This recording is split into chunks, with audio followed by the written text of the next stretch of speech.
ಹೆಸರು ಡಾಕ್ಟರ್ ರಂಗೇಗೌಡ ಅಂತ. ಶಿರಸಾಗರ donkey form ನ MD ಕೂಡ ಆಗಿದೆ, ಮತ್ತೆ ಇದನ್ನ ಸ್ಥಾಪಕನು ಕೂಡ. ಈ ಕತ್ತೆ ಸಾಕಾಣಿಕೆ ಅನ್ನೋದನ್ನ ನಾವು ಸರಿಸುಮಾರು 2.5 ವರ್ಷದಿಂದ ಶುರು ಮಾಡ್ತಾ ಹೋದ್ವಿ. ಕತ್ತೆ ಸಾಕಾಣಿಕೆಯನ್ನ ಸ್ಟಾರ್ಟ್ ಮಾಡಬೇಕಾದ್ರೆ ಮುಖ್ಯವಾಗಿ ನಾವು ಬೇರೆ ಬೇರೆ ತಳಿನ ಬೇರೆ ಬೇರೆ ರಾಜ್ಯಗಳಿಂದ, ರಾಜಸ್ಥಾನ, ಗುಜರಾತ್, ಮಹಾರಾಷ್ಟ್ರದಿಂದ ತಂದಿದ್ವಿ. ನಮಗೆ ಈ ಒಂದು ಕತ್ತೆ ಸಾಕಾಣಿಕೆ ಮಾಡಬೇಕು ಅನ್ನೋ ಒಂದು ಉದ್ದೇಶ ಎಲ್ಲಿಂದ ಬಂತು ಅಂದ್ರೆ, ಸಾವಯವ ಕೃಷಿಗೆ ನಾವು ಅತಿ ಹೆಚ್ಚು ಒಲವು ಕೊಡಬೇಕು, ಮತ್ತು ಅದಕ್ಕೆ ಏನಾದ್ರು ಮಾಡಬೇಕು ಅಂತ ಹೋದಾಗ ರಾಸಾಯನಿಕ ಗೊಬ್ಬರನ ಬಳಕೆ ಮಾಡಿಕೊಂಡು ಗಿಡಗಳಿಗೆ ತೊಂದರೆ ಆಗುತ್ತೆ, ಮತ್ತೆ ಆರೋಗ್ಯ ಕೂಡ ತೊಂದರೆ ಆಗುತ್ತೆ ಅನ್ನೋದು ಒಂದು ಉದ್ದೇಶ ಇಟ್ಕೊಂಡು ನಾವು ಕತ್ತೆ ಸಾಕಾಣಿಕೆಗೆ ಬಂದೆ. ಈ ಕತ್ತೆ ಸಾಕಾಣಿಕೆಯಲ್ಲಿ ಒಂದು ಗಮನ ಇಟ್ಟು ನೋಡಿದಾಗ ಈ ಕತ್ತೆ ಒಂದು ಸಂರಕ್ಷಣೆ ಕೂಡ ನಾವು ಮಾಡಬೇಕಾಗ್ತಾ ಹೋಗುತ್ತೆ. ನನಗೆ ಬಹಳ ಖುಷಿ ಆಯಿತು. ನಿಮ್ಮಲ್ಲಿ ಒಂದು ಎಜುಕೇಷನಲಿ ಇನ್ಸ್ಟಿಟ್ಯೂಟ್ ಇರ್ತಕ್ಕಂಥ ಒಂದು ಹೆಸರಿಟ್ಕೊಂಡು ಈ ಒಂದು ಯೂಟ್ಯೂಬ್ ಚಾನಲ್ ಇಟ್ಕೊಂಡು ನೀವು ಒಳ್ಳೆ ಮಾಹಿತಿನ ಕೂಡ ಸ್ಪ್ರೆಡ್ ಮಾಡಲಿಕ್ಕೆ ಬಂದಿದ್ದೀರಾ. ಹಂಗಾಗಿ ಮುಖ್ಯವಾಗಿ ಕತ್ತೆ ಸಾಕಾಣಿಕೆ ಅನ್ನೋದು ಯುವಕರು ನಾವು ಸಾವಯವವೇ ಒತ್ತು ಕೊಟ್ಟುಬಿಟ್ಟು ನೀವು ಶುರು ಮಾಡಿದ್ರೆ ಕತ್ತೆ ಸಾಕಾಣಿಕೆ ತುಂಬಾ ಚೆನ್ನಾಗಿ ಒಂದು ರಿಸಲ್ಟ್ ಬರುತ್ತೆ. ಬರೀ ಹಾಲು ಅಷ್ಟೇ ಒಂದು ಇಟ್ಕೊಂಡ್ರೆ ನಿಮಗೆ ಕಷ್ಟ ಆಗುತ್ತೆ ಅಂತ ಹೇಳಲಿಕ್ಕೆ ಇಷ್ಟಪಡ್ತೇನೆ. ಇರ್ತಕ್ಕಂಥ BSc ಅಗ್ರಿಕಲ್ಚರು ಮತ್ತು MSc agricultural economics, PhD agricultural economics. ನಾನು BSc ನ ಶಿವಮೊಗ್ಗ ಅಗ್ರಿಕಲ್ಚರ್ ಕಾಲೇಜಲ್ಲಿ ಮುಗಿಸಿದ್ದೆ, ಮತ್ತು MSc ಧಾರವಾಡ ಅಗ್ರಿಕಲ್ಚರ್ ಕಾಲೇಜಲ್ಲಿ ಮುಗಿಸಿದ್ದೇನೆ. ಧಾರವಾಡ ಯೂನಿವರ್ಸಿಟಿ ಮತ್ತು ಬಿಜಾಪುರ ಕಾಲೇಜಲ್ಲಿ MSc ಮುಗಿಸಿ, ಮತ್ತು PhD ನ ನಾನು ಬೆಂಗಳೂರು GKVK ಯೂನಿವರ್ಸಿಟಿಯಲ್ಲಿ ಮುಗಿಸಿ, ಅದಾದ ನಂತರ ನಾನು ಧಾರವಾಡ ಅಗ್ರಿಕಲ್ಚರ್ ಯೂನಿವರ್ಸಿಟಿಯಲ್ಲಿ ನಾನು ರಿಸರ್ಚ್ ಅಸೋಸಿಯೇಟ್ ಆಗಿ ಕೆಲವು ತಿಂಗಳ ಕಾಲ ನಾನು ಅಲ್ಲಿ ಕೆಲಸ ಮಾಡಿದೆ. ಅದಾದ ನಂತರ ನಾನು ರೇಷ್ಮೆ ಕಾಲೇಜ್ ಅಂದರೆ college of sericulture GKVK under ಬರ್ತಕ್ಕಂಥ ಒಂದು ಕಾಲೇಜಲ್ಲಿ ಚಿಂತಾಮಣಿಯಲ್ಲಿ ಕೆಲವು ವರ್ಷಗಳ ಕಾಲ ಅಲ್ಲಿ ಕೆಲಸ ಮಾಡಿ, ಅದಾದ ನಂತರ ನಾನು ಡೈರಿ ಸೈನ್ಸ್ ಕಾಲೇಜ್ ಅಂದರೆ ವೆಟನರಿ ಯೂನಿವರ್ಸಿಟಿ ಅಂಡರ್ ಬರ್ತಕ್ಕಂಥ ಒಂದು ಡೈರಿ ಸೈನ್ಸ್ ಕಾಲೇಜ್ ಬೆಂಗಳೂರಲ್ಲಿ ಅಲ್ಲಿ ಅಸಿಸ್ಟೆಂಟ್ ಕೋಆರ್ಡಿನೇಟರ್ ಆಗಿ ಕೆಲಸ ಮಾಡಿ, ಅದಾದ್ಮೇಲೆ ಇಷ್ಟು ವರ್ಷದಲ್ಲಿ ನಾನು ಒಂದು ವಿದ್ಯಾಭ್ಯಾಸ ಒಂದು ಪಡ್ಕೊಂಡು ಅದನ್ನ ಹುಡುಗರಿಗೆ ಹೇಳ್ತಾ ನಾನು ಕಂಡಿದ್ದೇನೆಂದ್ರೆ ಬಿಸ್ನೆಸ್ ಮಾಡೆಲಿಂಗ್ ಅಂದ್ರೆ ನಂದು ಒಂದು ಅಗ್ರಿಕಲ್ಚರಲ್ ಎಕನಾಮಿಕ್ಸ್ ನನ್ನ ಕೋರ್ ಸಬ್ಜೆಕ್ಟ್ ಇರೋದ್ರಿಂದ ಬಿಸ್ನೆಸ್ ಮಾಡೆಲಿಂಗ್ ಮಾಡೋದು, ರೈತರಿಗೆ ಒಂದು ಇಳುವರಿ ಹೆಂಗೆ ತಗೋಬಹುದು ಅನ್ನೋದೊಂದು, ಮತ್ತೆ ರಿಸೋರ್ಸ್ ಯೂಸ್ ಎಫಿಷಿಯನ್ಸಿ ಯಾವ ತರ ಮಾಡ್ಬೋದು ಅಂತ ಒಂದೆಲ್ಲ ಗಮನದಲ್ಲಿ ಇಟ್ಕೊಂಡು ಅದಾದ್ಮೇಲೆ ಇದನ್ನು ಸ್ಟಾರ್ಟ್ ಮಾಡಬೇಕು ಅಂತ ಶುರು ಮಾಡ್ತಾ ಹೋದೆ. ಮತ್ತೆ ನಾನು ಡೈರಿ ಸೈನ್ಸ್ ಕಾಲೇಜಲ್ಲಿ ಮುಗಿಸಿದ ನಂತರ ನಾನು ಪ್ರೆಸಿಡೆನ್ಸಿ ಬಿಸ್ನೆಸ್ ಸ್ಕೂಲಲ್ಲಿ, ಈಗಲೂ ಕೂಡ ಪ್ರೆಸಿಡೆನ್ಸಿ ಬಿಸ್ನೆಸ್ ಸ್ಕೂಲಲ್ಲಿ ನಾನು ಸಹಾಯಕ ಪ್ರಾಧ್ಯಾಪಕ ಆಗಿ ಕೆಲಸ ಮಾಡ್ತಾ ಇದು ಒಂದು ಮುಖ್ಯ ಒಂದು ಏನು ಕೆಲಸ ಅಂತ ಅಂದ್ಕೊಂಡು ಕತ್ತೆ ಸಾಕಾಣಿಕೆಯನ್ನು ಕೂಡ ನಾನು ಶುರು ಮಾಡಿದೆ. ನನಗೆ ಸುಮಾರು ಕತ್ತೆ ಸಾಕಾಣಿಕೆ ಮಾಡಬೇಕು ಅಂತ ಅಂದ್ಬಿಟ್ಟು ಯುವಕರು ಮತ್ತೆ ಒಂದು ರೈತರು ಮತ್ತೆ ಬೇರೆ ಬೇರೆ IT ಫೀಲ್ಡ್ನವರು ನನಗೆ ಫೋನ್ ಮಾಡಿ ಡೈರೆಕ್ಟ್ ಆಗಿ ಕೇಳೋದೇನಂದ್ರೆ, ಮಾರುಕಟ್ಟೆ ಎಲ್ಲಿದೆ ಕತ್ತೆ ಸಾಕಾಣಿಕೆ ಮಾಡಿದ್ರೆ, ಕತ್ತೆ ಹಾಲು ಯಾರು ತಗೊಂತಾರೆ ಅಂತ. ಇದು ನಾವು ಒಂದು ನಿಮಿಷ ನೀವು ಬದಿಗಿಟ್ಬಿಟ್ಟು ಯೋಚನೆ ಮಾಡ್ತಾ ಹೋಗಿ, ಕತ್ತೆ ಸಾಕಾಣಿಕೆಯನ್ನು ಕೂಡ ನೀವು ಯಶಸ್ವಿಯಾಗಿ ಮಾಡಬೇಕು ಅಂತ ಅನ್ಕೊಂಡಿದ್ದವರು ಒಂದು 2-3 ಕತ್ತೆನ ನೀವು ನಿಮ್ಮ ತೋಟದಲ್ಲಿರ್ತಕ್ಕಂಥ ಒಂದು ಬೆಳೆಗಳಿಗೆ ನೀವು ಅಪ್ಲೈ ಮಾಡ್ತಾ ಹೋಗಿ, ಆವತ್ತಿನ ದಿವಸದಿಂದ ಅಂದ್ರೆ ಕತ್ತೆ ತಗೊಂಡಿದ್ದ ದಿವಸದಿಂದ ನೀವು ಬೇರೆ ಗೊಬ್ಬರನ ನೀವು ನಿಲ್ಲಿಸಬಹುದು, ಅಷ್ಟು ಒಂದು ಅನುಕೂಲ ಆಗುತ್ತೆ. ಮತ್ತೆ ಅಷ್ಟೇ ಅಲ್ಲದೆ ಮುಂದಿನ ದಿನಗಳಲ್ಲಿ 1 ವರ್ಷದೊಳಗೆ ಕತ್ತೆ ಹಾಲಿಗೂ ಬೇಡಿಕೆ ಬರುತ್ತಾ ಹೋಗುತ್ತೆ. ಮತ್ತೆ ಇದರಿಂದ ನೀವು ಬೈ ಪ್ರಾಡಕ್ಟ್ಸ್, ನಮ್ಮಲ್ಲಿ ನಾವು ಕತ್ತೆ ಹಾಲಿನಿಂದ ಡೈರೆಕ್ಟ್ ಆಗಿ ಕನ್ಸಂಪ್ಷನ್ ಕೊಡ್ತಾ ಮತ್ತೆ ಹಾಲನ್ನ ಬಳಕೆ ಮಾಡಿಕೊಂಡು ಸೋಪ್ ಮತ್ತೆ ನೈಟ್ ಕ್ರೀಮ್ ನ ನಾವು ಮಾರ್ಕೆಟ್ ಅಲ್ಲಿ ಬಿಟ್ಟಿದೀವಿ. ಅದನ್ನು ಕೂಡ ರಿಪೀಟರ್ ಕಸ್ಟಮರ್ಸ್ ಚೆನ್ನಾಗಿದ್ದಾರೆ. ನೀವು ಒಂದು ಬ್ಯೂಟಿ ಪ್ರಾಡಕ್ಟ್ ಕೂಡ ಕಾನ್ಸಂಟ್ರೇಟ್ ಮಾಡಬಹುದು. ಮತ್ತೆ ಅಷ್ಟೇ ಅಲ್ಲದೆ ಕತ್ತೆ ಹಾಲನ್ನ ನಾವು ಮರಿಗೆ ಯಥೇಚ್ಛವಾಗಿ ಕೊಟ್ಟು ನಿಮಗೆ ಮರಿ ಬೆಳವಣಿಗೆ ನೀವು ನೋಡ್ತಾ ಹೋದ್ರೆ ಗಂಡಿ ಕತ್ತೆಗೆ ಅತಿ ಬೇಡಿಕೆ ಇದೆ. ಈಗಿನ ಒಂದು ಪರಿಸ್ಥಿತಿಯಲ್ಲಿ ಕತ್ತೆ ಸಂಖ್ಯೆ ಇಳಿತಾ ಹೋಗಿದೆ. ನೀವು 1 ವರ್ಷ 2 ವರ್ಷ ನೀವು ಕಾದ್ರೆ ಕತ್ತೆ ಬ್ರೀಡಿಂಗ್ ಕೂಡ ನೀವು ಕಾನ್ಸಂಟ್ರೇಟ್ ಮಾಡೋ, ಅದರಿಂದ ಕೂಡ ಒಳ್ಳೆ ಆದಾಯ ಬರುತ್ತೆ ಅಂತ ನಾನು ಹೇಳಲಿಕ್ಕೆ ಇಷ್ಟಪಡ್ತೀನಿ. ಮತ್ತೆ ಅಷ್ಟೇ ಅಲ್ಲದೆ ನೀವು ಕತ್ತೆ ಗೊಬ್ಬರನ ನೀವು ಪ್ಯಾಕೆಟ್ ಮುಖಾಂತರ ಅಥವಾ ಒಂದು ಚೀಲದ ಮುಖಾಂತರ ನೀವು ಕೆಜಿ ಅಲ್ಲಿ ನೀವು ಕತ್ತೆ ಗೊಬ್ಬರನ ಮಾರಾಟ ಮಾಡಿದ್ರು ಕೂಡ 1-2 ಸರಿ ನೀವು ಅವ್ರನ್ನ ಮನವೊಲಿಸಲಿಕ್ಕೆ ಅಥವಾ ಅವ್ರಿಗೆ ಒಂದು ಪ್ರಯೋಗ ಮಾಡಲಿಕ್ಕೆ ನೀವು 1-2 ಕೆಜಿನ ನೀವು ಫ್ರೀಯಾಗಿ ಕೊಟ್ಟು ನೋಡಿ. ಅವ್ರು 1 ಸರಿ ಬಳಕೆ ಮಾಡಿದ್ಮೇಲೆ ನಿಮಗೆ ಮತ್ತೆ ಹುಡಿಕೊಂಡು ಕತ್ತೆ ಗೊಬ್ಬರಕ್ಕೆ ಬಂದೇ ಬರ್ತಾ ಹೋಗ್ತಾರೆ. ಹಂಗಾಗಿ ಕತ್ತೆ ಗೊಬ್ಬರ, ಕತ್ತೆ ಗಂಜು ಮತ್ತೆ ಕತ್ತೆ ಹಾಲು, ಕತ್ತೆಯಿಂದ ಬೈ ಪ್ರಾಡಕ್ಟ್ಸು ಮತ್ತೆ ಕತ್ತೆ ಬ್ರೀಡಿಂಗ್ ಅಂತಂದ್ರೆ ನಮಗೇನು ತೊಂದರೆ ಇಲ್ಲ. ನಮ್ಮ ತೋಟ ಇದೆ, 1-2 ಎಕರೆ ತೋಟ ಇದೆ, 1-2 ಕತ್ತೆ ತಗೊಬಂದ್ಬಿಟ್ಟು ನೀವು ಸಾಕೊಂತ ಹೋದ್ರೆ, ಮರಿ ಕತ್ತೆ ಏನಾದ್ರು ಗಂಡ ಮರಿ ಇದ್ರೆ ನಿಮಗೆ 2 ವರ್ಷ 3 ವರ್ಷದಲ್ಲಿ ನಿಮಗೆ ಒಳ್ಳೆ ಬೇಡಿಕೆ ಬರುತ್ತಾ ಹೋಗುತ್ತೆ. ಯಾಕಂದ್ರೆ ಸರಿ ಸುಮಾರು ಇವತ್ತಿಗೆ ಗಂಡು ಕತ್ತೆ ಏನಿಲ್ಲ ಅಂತಂದ್ರೆ 1 ಲಕ್ಷದ ಮೇಲೆ ನಮಗೆ ಬೆಲೆ ಬಾಳ್ತಾ ಹೋಗುತ್ತೆ. ಹಂಗಾಗಿ ಕತ್ತೆ ಬ್ರೀಡಿಂಗು ಪ್ಲಸ್ ಸಂತತಿ ಮತ್ತೆ ಈ ಗೊಬ್ಬರನ ಬಳಕೆ ಮಾಡಿಕೊಂಡು ನೀವು ಒಳ್ಳೆ ಬಿಸ್ನೆಸ್ ಮಾಡೆಲ್ ಆಗಿ ನೀವು ಟರ್ನ್ ಮಾಡ್ಬೋದು. ಬಂಗಾರ ಅಂತಕ್ಕಂಥ ಒಂದು ಅಂಶನ ನಾನು ಬಳಕೆ ಮಾಡ್ತಾ ಇದ್ದೀನಿ. ಕ್ಷೀರಸಾಗರ ಡಾಂಕಿ ಫಾರ್ಮ್ ಅಲ್ಲಿ ನಾವು donkey is a future gold main ಅಂತ ನಾನು ಹೇಳಿದ್ದೀನಿ. ಅಂತಂದ್ರೆ ಮುಂದಿನ ಭವಿಷ್ಯದ ಬಂಗಾರದ ಗಣಿ ಅಂತ. ಯಾಕಂತಂದ್ರೆ ಈ ನಮ್ಮ ಗೊಬ್ಬರದಲ್ಲಿ ನೀವು ಗಮನಿಸಬಹುದು, ಕತ್ತೆ ಗೊಬ್ಬರ ಅತಿ ಶ್ರೇಷ್ಠವಾಗಿ ಬಳಕೆ ಮಾಡಿದ್ರು ತಪ್ಪಿಲ್ಲ. ಯಾಕಂತಂದ್ರೆ ಇದರಲ್ಲಿ ಹಿಂದಿನ ದಿನಗಳಲ್ಲಿ ಕತ್ತೆ ಮಂದೆ ಅಂತ ಬಿಡ್ತಾ ಇದ್ರು. ಕತ್ತೆ ಮಂದೆನ ಬಿಟ್ಟು ಯಾವುದೋ ಒಂದು ಮರ ವೀಕ್ ಇದ್ರೆ ಆ ಮರಕ್ಕೆ ಕಟ್ಟಾಗ್ತಾ ಇದ್ರು, ಬೆಳಗ್ಗೆಯಿಂದ ಸಂಜೆ ತನಕ ಅಥವಾ ರಾತ್ರಿ ಇಡೀ ಕಟ್ಟಾಗ್ತಾ ಇದ್ರು. ಈ ಒಂದು ದಿನದ್ದು ಗೊಬ್ಬರನ ಒಂದು ವರ್ಷಕ್ಕೆ ಆಗ್ತಕ್ಕಂಥ ಒಂದು ಮರಕ್ಕೆ ಪೋಷಕಾಂಶ ನೀಡತಕ್ಕಂಥ ಒಂದು ಶಕ್ತಿನೂ ಕೂಡ ಇದೆ. ಅಷ್ಟೇ ಅಲ್ಲದೆ ನೀವು ನೋಡಿ, ನಾವು ಇದನ್ನ ಶೇಖರಣೆ ಮಾಡಿಟ್ಬಿಟ್ಟು ನಾವು 2 ತಿಂಗಳು 3 ತಿಂಗಳು ಆದ್ಮೇಲೆ ನಾವು ಇದನ್ನ ಮಾರಾಟ ಮಾಡ್ತೀವಿ ಕತ್ತೆ ಗೊಬ್ಬರನ. ಈ ಕತ್ತೆ ಗೊಬ್ಬರನ ನಾವು ಕೆಜಿಗೆ ಬಲ್ಕ್ ಆರ್ಡರ್ ಬಂದಾಗ 50 ರೂಪಾಯಿ ತನಕನೂ ಪರ್ ಕೆಜಿ ಕತ್ತೆ ಗೊಬ್ಬರನ ನಾವು ಮಾರಾಟ ಮಾಡ್ತೀವಿ. ನೀವು ಈ ಕಡೆ ಗಮನಿಸ್ಬೋದು, ನಾವು ಕತ್ತೆ ಗೊಬ್ಬರ ಬಳಕೆ ಮಾಡ್ಕೊಂಡು ಕಲ್ಲಂಗಡಿ ಹಣ್ಣು ಮತ್ತೆ ಆ ಕಡೆ ಟೊಮೆಟೊ ಬೆಳೆಗೆ ನಾವು ಏನು ರಿಸರ್ಚ್ ಮಾಡ್ತಾ ಇದೀವಿ. ಒಳ್ಳೆ ಇಳುವರಿ ಬರ್ತಾ ಇದೆ. ಯಾವುದೇ ರೀತಿ ಕೆಮಿಕಲ್ಸ್ ನಾವು ಸ್ಪ್ರೇ ಮಾಡಿಲ್ಲ. ಇಲ್ಲಿ ನಾವು ಮುಖ್ಯವಾಗಿ ಏನಂತಂದ್ರೆ ಕತ್ತೆ ಗೊಬ್ಬರ ಬಳಕೆ ಮಾಡ್ಕೊಂಡು ಆರ್ಗ್ಯಾನಿಕ್ ಅಂದ್ರೆ ಸಾವಯವ ಒಂದು ಬೆಳೆನ ಕತ್ತೆ ಗೊಬ್ಬರದಿಂದ ನಾವು ಬೆಳಿಬಹುದು ಅನ್ನೋದಕ್ಕೆ ಒಂದು ಉದಾಹರಣೆಯನ್ನು ಕೂಡ ನಾವು ಫಾರಂ ಅಲ್ಲಿ ನಡೆಸ್ತಾ ಇದೀವಿ. ಮತ್ತೆ ಕತ್ತೆ ಸಾಕಾಣಿಕೆ ಅನ್ನೋದು ಬರೀ ಹಾಲಿಂದ ಆದಾಯ ಬಿಟ್ಟು ಬೇರೆ ರೀತಿ ಮಾಡೋದ್ರಿಂದ, ಕೃಷಿಗೆ ನಾವು ಬಳಕೆ ಮಾಡೋದ್ರಿಂದ ನಮಗೆ ಖರ್ಚು ಕೂಡ ಕಮ್ಮಿ ಆಗ್ತಾ ಹೋಗುತ್ತೆ. ನಮ್ಮಲ್ಲಿ ಗೊಬ್ಬರ ಗಂಜು ಎಲ್ಲಾನು ದೊರೆಯುತ್ತೆ. ಇದನ್ನ ಮಾರಾಟ ಮಾಡ್ತೀವಿ. ಅಲ್ಲಿಂದ ಕತ್ತೆ ಸಗಣಿನ ಅಂತಂದ್ರೆ ನಾವೇನು ಲದ್ದಿ ಅಂತ ಕರಿತೀವಿ, ಕತ್ತೆ ಲದ್ದಿನ ಶೇಖರಣೆ ಮಾಡಿಕೊಂಡು ನಮ್ಮ ಫಾರಂ ಅಲ್ಲಿ ಅಲ್ಲಿಂದ ತಂದು ನಾವು ಇಲ್ಲಿ ಗೊಬ್ಬರಕ್ಕೆ ಹಾಕ್ತಿವಿ. ನಾವು ಪೂರ್ತಿ ಇದು ಯಾವುದೇ ರೀತಿ ಏನೋ ಮಿಕ್ಸ್ ಮಾಡೋದಿಲ್ಲ. ನಮ್ಮ ಒಂದು ಗೊಬ್ಬರನು ಕೂಡ ನಾವು ಇಲ್ಲೇ ಶೇಖರಣೆ ಮಾಡಿಬಿಟ್ಟು ನಾವು ಕತ್ತೆ ಗೊಬ್ಬರನ ನಾವು ಮಾರಾಟ ಮಾಡ್ತೀವಿ. ಸೊ ಹಿಂಗೆ ಹಾಕೋದ್ರಿಂದ ಒಂದು ಶೇಖರಣೆ ಮಾಡಿ 2 ತಿಂಗಳು ನಾವು ಇದನ್ನ ಸಂಸ್ಕರಣೆ ಮಾಡ್ತೀವಿ. ಇಲ್ಲಿ ನಾವು ಕತ್ತೆ ಗೊಬ್ಬರನ ಶೇಖರಣೆ ಮಾಡಿಟ್ಟು ಇಲ್ಲಿಂದ ನಾವು ಕೊಡ್ತಾವೆ. ಕತ್ತೆ ಗೊಬ್ಬರ ಅದರಲ್ಲಿರ್ತಕ್ಕಂಥ ಅಂಶಗಳು ನಾವು ಗಮನಿಸ್ತಾ ಹೋದ್ರೆ ಮ್ಯಾಕ್ರೋ ಮತ್ತೆ ಮೈಕ್ರೋನ್ಯೂಟ್ರೆಂಟ್ NPK ಮತ್ತೆ ಮೈಕ್ರೋನ್ಯೂಟ್ರೆಂಟ್ ಬೋರಾನು, ಮೆಗ್ನೀಷಿಯಮು ಮತ್ತೆ ಸಲ್ಫರು, ಐರನ್ನು ಎಲ್ಲ ಅಂಶಗಳು ಕೂಡ ಯಥೇಚ್ಛವಾಗಿರೋದ್ರಿಂದ ನಮಗೆ ಭೂಮಿಗೆ ಬೇಕಾಗ್ತಕ್ಕಂಥ ಮತ್ತೆ ಗಿಡಗಳಿಗೆ ಬೇಕಾಗ್ತಕ್ಕಂಥ ಅಷ್ಟು ಅಂಶಗಳನ್ನು ಕೂಡ ಇದು ಸಪ್ಲೈ ಮಾಡೋದ್ರಿಂದ ಕತ್ತೆ ಗೊಬ್ಬರನ ಒಂದೇ ಒಂದು ಆಧಾರ ಇಟ್ಕೊಂಡು ಕೂಡ ನಾವು ಬೆಳೆ ಬೆಳಿಬಹುದು. ಹಂಗಾಗಿ ಸಾವಯವ ಕೃಷಿಗೆ ಕತ್ತೆ ಗೊಬ್ಬರ ಅತಿ ಮುಖ್ಯವಾಗಿ ಬೇಡಿಕೆ ಆಗ್ತಾ ಇದೆ. ಮತ್ತೆ ಇತ್ತೀಚಿನ ದಿನಗಳಲ್ಲಿ ನಮ್ಮ ಕತ್ತೆ ಗೊಬ್ಬರನ ತೆಂಗು, ಅಡಿಕೆ, ಮಾವು ಮತ್ತೆ ತೋಟಗಾರಿಕಾ ಬೆಳೆಗಳಿಗೆ ಮತ್ತೆ ಅಡಿಕೆಗೆ, ಕಾಫಿಗೆ ಇವಕ್ಕೆಲ್ಲಾನು ಕೂಡ ನಮ್ಗೆ ಇಲ್ಲಿಂದ ಕೊಡ್ತಾ ಹೋಗ್ತಿದೀವಿ. ಮುಖ್ಯವಾಗಿ ಕತ್ತೆ ಗೊಬ್ಬರ ನಾವು ಬಳಕೆ ಮಾಡ್ತಾ ಹೋದಾಗ ನಮ್ಮಲ್ಲಿ ರೋಗ ನಿರೋಧಕ ಶಕ್ತಿನೂ ಕೂಡ ಚೆನ್ನಾಗಾಗ್ತಾ ಹೋಗುತ್ತೆ.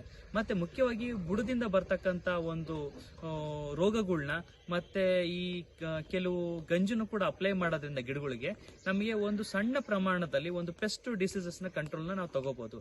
ಹಂಗಾಗಿ ಕತ್ತೆ ಗೊಬ್ಬರ ಅತಿ ಮುಖ್ಯವಾಗಿ ನಮ್ಮ ಕೃಷಿಗೆ ನಾವು ಬಳಕೆ ಮಾಡ್ತಾ ಹೋಗ್ಬೋದು. ಕತ್ತೆ ಗೊಬ್ಬರನ ಇವತ್ತಿನ ಕತ್ತೆ ಗೊಬ್ಬರನ ನಾವು ಇಲ್ಲಿ ತಿಪ್ಪೆಗೆ ಹಾಕಿ ಅಂದ್ರೆ ಇದಕ್ಕೆ ಹಾಕಿದೀವಿ. ನೀವು ಇಲ್ಲಿ ನೋಡ್ಬೋದು, ಕತ್ತೆ ಗೊಬ್ಬರನ ನಾವು ಯಾವುದೇ ರೀತಿ ಸ್ಮೆಲ್ ಬರೋದಿಲ್ಲ. ನೀವು ಮೂಸನ್ನು ಕೂಡ ನೋಡ್ಬೋದು.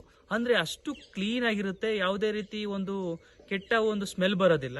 ಮತ್ತೆ ಆ ಗೊಬ್ಬರದಲ್ಲೂ ಕೂಡ ಬಿಡಿ ಬಿಡಿ ಬಿಡಿ ಆಗಿರುತ್ತೆ, ಅಂದ್ರೆ ಹಗುರವಾಗಿರುತ್ತೆ. ಅಂತಂದ್ರೆ ಇದನ್ನ ಹಾಕೋದ್ರಿಂದ ಒಂದು ಉಸಿರಾಟ ಸಮಸ್ಯೆ ಇರ್ತಕ್ಕಂಥ ಒಂದು ಭೂಮಿಯಲ್ಲಿ ಬೇರುಕೊಳೆ ರೋಗ ಇಂಥವೆಲ್ಲ ಒಂದು ಪರಿಣಾಮ ಅವಕ್ಕೆಲ್ಲ ನಿವಾರಣೆ ಆಗುವಂತ ಒಂದು ಶಕ್ತಿನೂ ಕೂಡ ಇರುತ್ತೆ. ಮತ್ತೆ ಕತ್ತೆ ಗೊಬ್ಬರದಲ್ಲಿ ಮ್ಯಾಕ್ರೋ ಮತ್ತೆ ಮೈಕ್ರೋನ್ಯೂಟ್ರಿಯೆಂಟ್ ಬಿಟ್ಟು ಒಂದು ಮೈಕ್ರೋ ಆರ್ಗ್ಯಾನಿಸಮ್ ಕೂಡ ಜಾಸ್ತಿ ಇರೋದ್ರಿಂದ ನಮಗೆ ಅನುಕೂಲಕರವಾಗಿರುತ್ತೆ. ಮತ್ತೆ ಸಾವಯವಗೆ ಏಳು ಮಾಡಿಸ್ದಾಗೆ ಒಂದು ಇರುತ್ತೆ.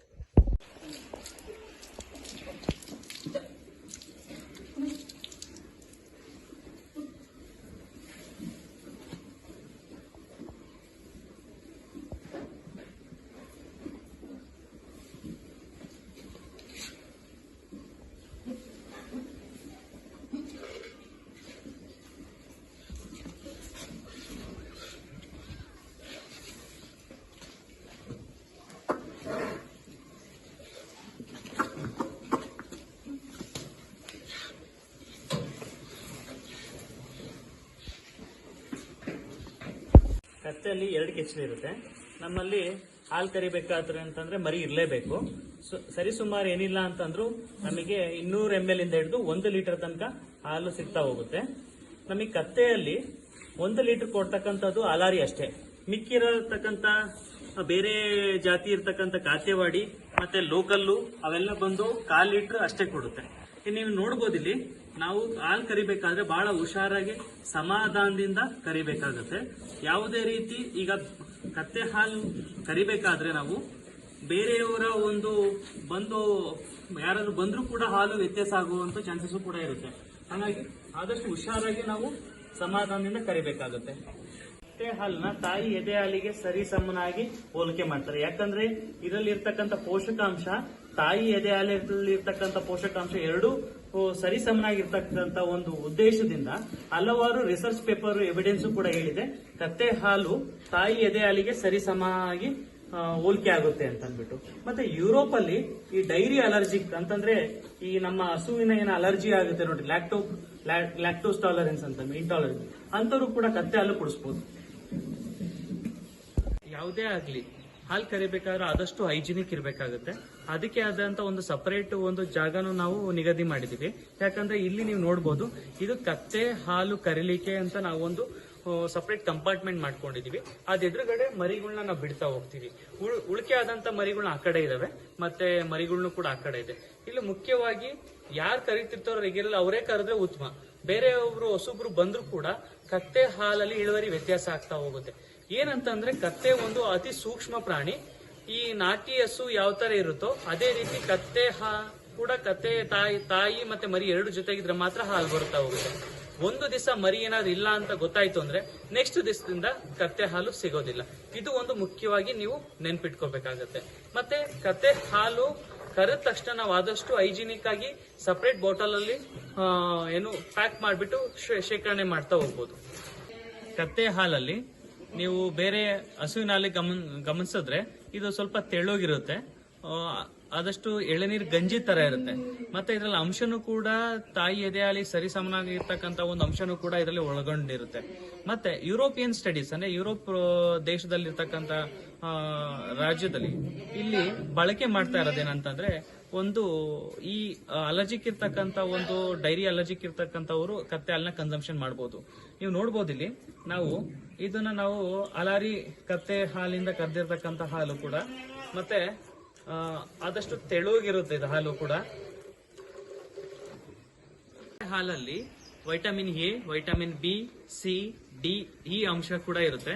ಮತ್ತೆ ಅಷ್ಟೇ ಅಲ್ಲದೆ ಒಮೆಗಾ 3, 6, 9 ಕಂಟೆಂಟ್ ಇದೆ. ಮತ್ತೆ ಅಷ್ಟೇ ಅಲ್ಲದೆ ಮುಖ್ಯವಾಗಿ minerals content calcium, iron, magnesium ಮತ್ತೆ ಪೊಟ್ಯಾಷಿಯಮ್ ಈ ದೇಹಕ್ಕೆ ಬೇಕಾಗ್ತಕ್ಕಂಥ ಅಷ್ಟು ಅಂಶನೂ ಕೂಡ ಇದರಲ್ಲಿ ಇದೆ. ಮತ್ತೆ ಇದರಲ್ಲಿ ಗುಡ್ ಅಮೌಂಟ್ ಆಫ್ ಕೊಲೆಸ್ಟ್ರಾಲ್ ಇದೆ. ಮತ್ತೆ ಅಷ್ಟೇ ಅಲ್ಲದೆ ಇದರಲ್ಲಿ ಕೊಲೆಸ್ಟ್ರಾಲ್ ಕಂಟೆಂಟ್ ಬೇರೆ ಹಾಲಿಗೆ ಹೋಲಿಕೆ ಮಾಡ್ಕೊಂಡ್ರೆ ಕಮ್ಮಿ ಇದೆ. ಇದರಲ್ಲಿ 0.3% ಇಂದ 1.5% ತನಕ ಕೊಲೆಸ್ಟ್ರಾಲ್ ಬರ್ತಾ ಹೋಗುತ್ತೆ. ಮತ್ತೆ ಅಷ್ಟೇ ಅಲ್ಲದೆ ಇದರಲ್ಲಿ ಲ್ಯಾಕ್ಟೋಸ್ ಕಂಟೆಂಟ್ ಕೂಡ ಯಥೇಚ್ಛವಾಗಿರುತ್ತೆ. ಲ್ಯಾಕ್ಟೋಸ್ ಕಂಟೆಂಟ್ ತಾಯಿ ಎದೆ ಹಾಲಲ್ಲಿ ಹೆಚ್ಚಾಗಿರುತ್ತೆ. ಮತ್ತೆ ಅದು ಬಿಟ್ರೆ ನಮ್ಮ ಸಾಕು ಪ್ರಾಣಿಯಲ್ಲಿ ನಾವು ಸಾಕ್ತಕ್ಕಂತ ಒಂದು ಸಾಕು ಪ್ರಾಣಿಗಳಲ್ಲಿ ಕತ್ತೆಯಲ್ಲಿ 6.8 ಇಂದ ಹಿಡಿದು 7.4% ತನಕ ಲ್ಯಾಕ್ಟೋಸ್ ಕಂಟೆಂಟ್ ಇರುತ್ತೆ. ಇದು ಮುಖ್ಯವಾಗಿ ಬೇಕಾಗಿರ್ತಕ್ಕಂಥ ಒಂದು ಅಂಶ. ಯಾಕಂತಂದ್ರೆ ಈ ಲ್ಯಾಕ್ಟೋಸ್ ಕಂಟೆಂಟ್ ಇರೋದ್ರಿಂದ ನಮ್ಮ ಮಕ್ಕಳುಗಳಿಗೆ ನಾವೇನಾದ್ರೂ ಜೀರ್ಣಕ್ರಿಯೆ ತೊಂದರೆ ಆಗಿದ್ರೆ ಮತ್ತೆ ಕರಳಲ್ಲಿ ಏನಾದ್ರೂ ತೊಂದರೆ ಇದ್ರೆ ಇದು ಲ್ಯಾಕ್ಟೋಸ್ ಕಂಟೆಂಟ್ ಇರೋದ್ರಿಂದ ಅನುಕೂಲ ಮಾಡ್ಕೊಡ್ತಾ ಹೋಗುತ್ತೆ. ಮತ್ತೆ ಅಷ್ಟೇ ಅಲ್ಲದೆ ಕತ್ತೆ ಹಾಲನ್ನ ನಾವು ಬಳಕೆ ಮಾಡಿದ್ರೆ ಬೇರೆ ಈಗ ಕ್ಯಾಲ್ಸಿಯಂ, ಐರನ್ ಅಬ್ಸಾರ್ಪ್ಷನ್ ಮಾಡ್ಲಿಕ್ಕೆ ಅನುಕೂಲ ಮಾಡ್ಕೊಡ್ತಕ್ಕಂಥದ್ದು ಒಂದು ಲ್ಯಾಕ್ಟೋಸ್ ಕಂಟೆಂಟ್. ಮತ್ತೆ ಅಷ್ಟೇ ಅಲ್ಲದೆ ಆಂಟಿ ಬ್ಯಾಕ್ಟೀರಿಯಲ್ ಪ್ರಾಪರ್ಟೀಸು ಕೂಡ ಯಥೇಚ್ಛವಾಗಿರೋದ್ರಿಂದ ನಮಗೆ ರೋಗ ನಿರೋಧಕ ಶಕ್ತಿಯನ್ನು ಕೂಡ ಕತ್ತೆ ಹಾಲಿಂದ ದೊರಕುತ್ತೆ. ಮತ್ತೆ ನಾವು ಏನ್ ತಿಳ್ಕೋಬಹುದು ಅಂತಂದ್ರೆ ಕತ್ತೆ ಹಾಲನ್ನ ನಾವು ಬೇರೆ ಹಾಲ್ ತರ ನಾವು ಲೀಟರ್ ಗಟ್ಟಲೆ ಕುಡಿಲಿಕ್ಕೂ ಆಗೋದಿಲ್ಲ, ದಿನ ಬಳಕೆ ಮಾಡ್ಲಿಕ್ಕೂ ಆಗೋದಿಲ್ಲ. ಮತ್ತೆ ನಾವು ರೆಕಮೆಂಡ್ ಮಾಡೋದೇನಂತಂದ್ರೆ ನಮ್ಮಲ್ಲಿ ಅವರೇ ಒಂದು ಕಸ್ಟಮರ್ಸ್ ಹುಡಿಕೊಂಡು ಬರ್ತಾ ಹೋಗ್ತಾರೆ. ಒಂದು ಏನಂತಂದ್ರೆ ಮಕ್ಕಳುಗಳಿಗೆ ಹಾಲು ಕುಡಿಸ್ಲಿಕ್ಕೆ, ಮತ್ತೆ ಒಂದು ಏನಾದ್ರೂ ಒಂದು ನರ ದೌರ್ಬಲ್ಯ ಇತ್ತು ಅಂತಂದ್ರೆ, ಮತ್ತೆ ಜೀರ್ಣಕ್ರಿಯೆ ಸರಿಯಾಗಿಲ್ಲ ಅಂತಂದ್ರೆ, ಮತ್ತೆ ಶ್ವಾಸಕೋಶ ತೊಂದರೆ ಇದ್ರೆ, ಕೆಮ್ಮು, ನೆಗಡೆ, ಕಫ ಇರತಕ್ಕಂಥವ್ರಿಗೆ. ಮತ್ತೆ ಅಷ್ಟೇ ಅಲ್ಲದಲ್ಲೇ ಈ ಕ್ಲಿಯೋಪಾತ್ರ ಕತ್ತೆ ಹಾಲಿಂದ ಸ್ನಾನ ಮಾಡಿದ್ಲು ಅಂತ ಒಂದು ಎವಿಡೆನ್ಸ್ ಇದೆ. ಏನಂದ್ರೆ 700 ಕತ್ತೆ ಹಾಲಿಂದ ಪ್ರತಿದಿನ ಸ್ನಾನ ಮಾಡ್ತಿದ್ಲು ಅಂತ.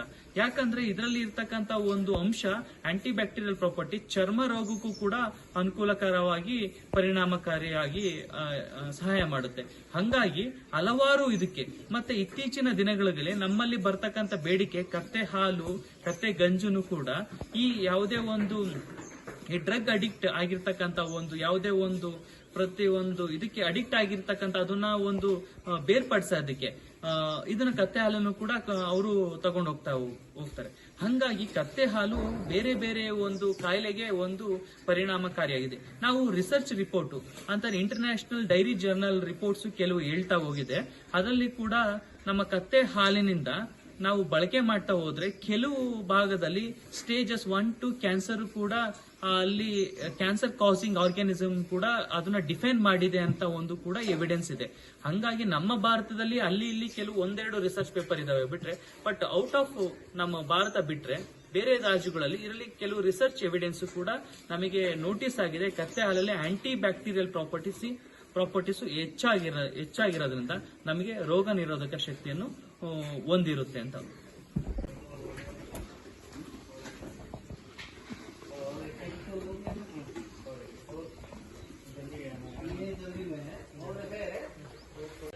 ಯಾವುದೇ ಒಂದು ಪ್ರಾಡಕ್ಟ್ ಕೂಡ ವೇಸ್ಟ್ ಆಗೋದಿಲ್ಲ. ಕತ್ತೆ ಹಾಲು, ಗಂಜು, ಗೊಬ್ಬರ ಮತ್ತೆ ಇಷ್ಟೇ ಅಲ್ದಲೇನೆ ಕೂಡ ಹೊರ ರಾಜ್ಯದಲ್ಲಿ, ಹೊರ ದೇಶದಲ್ಲಿ ಕತ್ತೆ ಕೂದ್ಲಿಂದ ಬ್ರಷ್ ತಯಾರಿ ಮಾಡ್ತಾರೆ. ಅಂದ್ರೆ painting brush. The most costliest one among the brush ಅಂತಂದ್ರೆ ಕತ್ತೆ ಕೂದ್ಲಿಂದ ಬ್ರಷ್ ನ ತಯಾರಿಸ್ತಾರೆ. ಅದನ್ನು ಕೂಡ ನಾವು ಒಂದು ಮೇನ್ ಬೈ ಪ್ರಾಡಕ್ಟ್ ಆಗಿ ಮಾಡಬಹುದು. ಬಟ್ ಇದಂತಂದ್ರೆ ನಾವು ಯಾವಾಗ್ಲೂ ಕಟ್ ಮಾಡ್ಲಿಕ್ಕೆ ಆಗೋದಿಲ್ಲ. ಒಂದು ಭಾಗದಲ್ಲಿ ಯಾವಾಗಾದ್ರೂ ಅದು ಕತ್ತೆ ಒಂದು ಬೆಳವಣಿಗೆ ಆದ ತಕ್ಷಣ ವರ್ಷದೊಳಗಡೆ ಕೂದಲು ಉದ್ರಕ್ ಶುರು ಆಗುತ್ತೆ. ಅವಾಗ ನಾವು ಅದನ್ನ ಒಂದು ಮಾಡಬಹುದು. ನಾನ್ ನಿಮಗೆ ತಿಳಿಸೋದೇನಂದ್ರೆ ಕತ್ತೆ ಕೂದ್ಲಿಂದನೂ ಕೂಡ ಉಪಯೋಗ ಇದೆ ಅನ್ನೋದು ಒಂದು ತಿಳಿಸ್ತಾ ಇದೆ. ಕತ್ತೆ ಸಾಕಾಣಿಕೆಗೆ ಮುಂಚಿತವಾಗಿ ಬೇಕಿರ್ತಕ್ಕಂಥದ್ದು ಒಂದು ಜಾಗ ಮತ್ತೆ ಕತ್ತೆಗಳು, ಮತ್ತೆ ಅದಕ್ಕೆ ಬೇಕಾಗ್ತಕ್ಕಂಥ ಮುಖ್ಯವಾಗಿ ಒಂದು ಮೇವಿನ ಬೆಳೆಗಳು ಬೇಕಾಗ್ತಕ್ಕಂಥದ್ದು. ಇಲ್ಲಿ ನೀವು ನೋಡಿರ್ಬೋದು ಕತ್ತೆ ಅಂತ ನೀವು ಗಮನಿಸಿದಾಗ ಕತ್ತೆ ತಳಿಗಳಿದಾವೆ. ಭಾರತದಲ್ಲಿ ಸರಿಸುಮಾರು ಒಂದು 5 ರಿಂದ 6 ತಳಿಗಳು ಇರ್ಬೋದು.